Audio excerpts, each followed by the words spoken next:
For the longest time, I thought people who had their life together were just more disciplined than me. Like they had some internal willpower that I just didn't. And then I started actually studying the neuroscience behind this. And it turns out that's not really how this works. So today I'm sharing 5 habits that actually work, that are backed by neuroscience, and why these make a difference. So here's the thing I had to unlearn about habits. I used to treat them like a personality test as a part of my personality. Ways of thinking like you're either a disciplined person or you're not. You're a morning person or a night owl. But there's a structure in your brain called the basal ganglia, and its entire job is to take repeated behaviors and chunk them into automatic routines. And for that reason, your brain doesn't have to continue spending energy on doing them. And that's literally what habit formation is. It's not a willpower thing, it's a neuroscience thing. Once I understood that, I stopped trying to force myself to be more disciplined and instead started designing my day to work with my brain. And I'm about to share with you the 5 habits that came out of that. So a long time ago, my mornings used to look like this. My alarm would go off,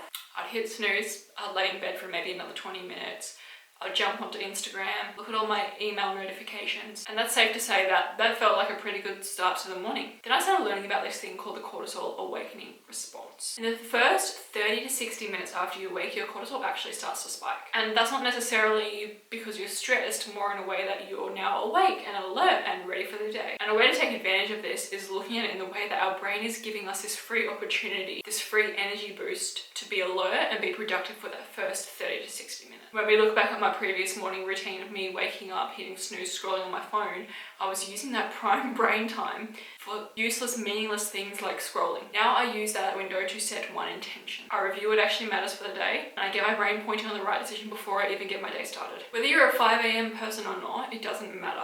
If you're waking up and using that first 30 minutes of your day in an intentional way, it's generally one of the biggest shifts that you can make being a productive individual. I used to think I was a multitasking pro, and this is something that I was proud of, something that I would put on my resume as a skill that I had, thinking that because I was juggling so many things, I was super impressive and high functioning and high performing. But in reality, this was just all false. I was doing all those things, but I was doing all of those things badly.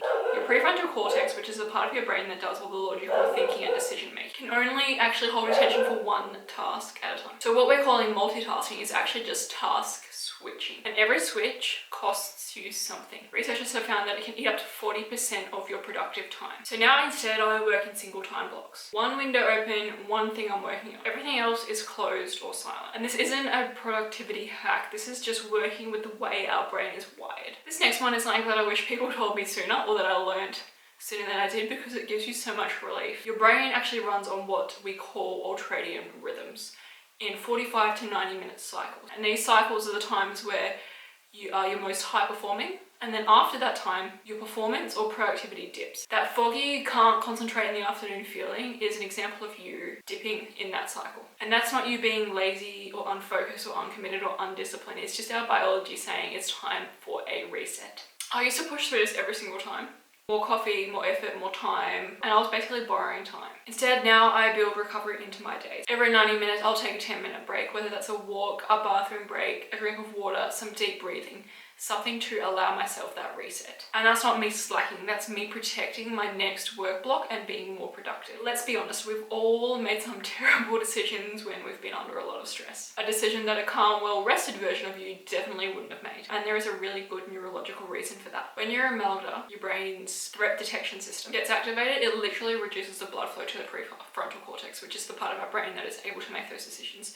So it literally makes us worse at logical decision making. So now before I make any big decision, I take 5 minutes, deep breathing, go for a walk, have a drink to allow myself to get regulated. And those allow us to get at the best part of our brain back online. Last one, and this one's a little embarrassing because we all spend years setting very vague goals and wondering or asking ourselves why it never works or why we never quite get what we want. And then I came across some research on a psychologist named Peter Gollwitz on what he called implementation intentions, which is basically a very fancy term for if-then planning. So instead of I want to move my body more, set your brain a really specific goal, like at 7 a.m. I'm going to put my gym shoes on and go for a walk. That specific trigger, that specific action, and that really intense detail allows your brain to actually connect to that action and gives it a job to do. And this research actually found that planning like this, if then planning, actually improves your follow through by 2 to 3 times compared to having a vague goal. I use this for everything now, whether it's workouts, whether it's studying online, whether it's at work, whatever it is that I want to do or set a goal for, it has to be specific.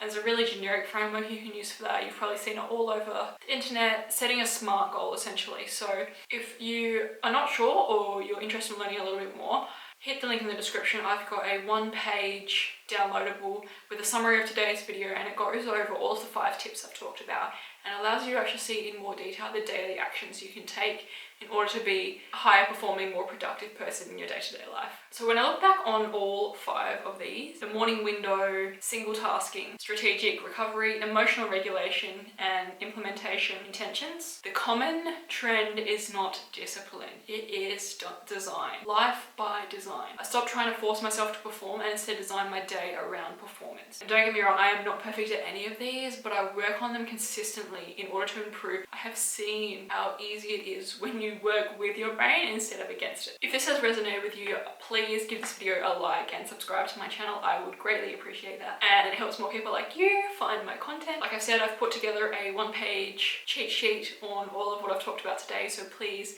hit the link in the description and download that. See ya.